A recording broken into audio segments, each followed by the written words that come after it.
Теперь осваивать спортивные навыки будет намного легче и комфортнее. По поручению главы Ингушетии Махмуда Али Калиматова физкультурно-оздоровительный комплекс сельского поселения Нестеровское закуплен весь необходимый инвентарь. Настенные турники, стеллажи, аксессуары и другое. Также детям малоимущих семей приобретен тренировочный комплект. Юные спортсмены остались довольны.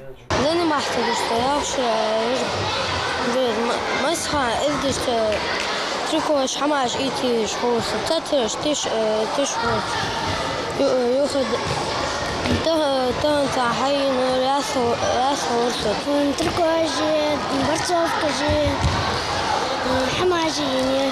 Поддержка была оказана после обращения наставника спортивного учреждения за помощью в благотворительный фонд в рамках проведения ежегодной премии «Тренер года». Помимо спортивного инвентаря, учредители премии совместно с меценатом приобрели и доставили отопительные бойлеры для воспитанников ФОКа. Вода в раздевалках была холодная, и вот мы решили помочь. Сегодня мы получилось оказать эту помощь и привезли, купили все необходимое для этого. Такая помощь, по словам тренеров и директора учреждения, пришлась как нельзя кстати. Дети были вынуждены заниматься спортом в стесненных условиях, но теперь эта проблема осталась в прошлом.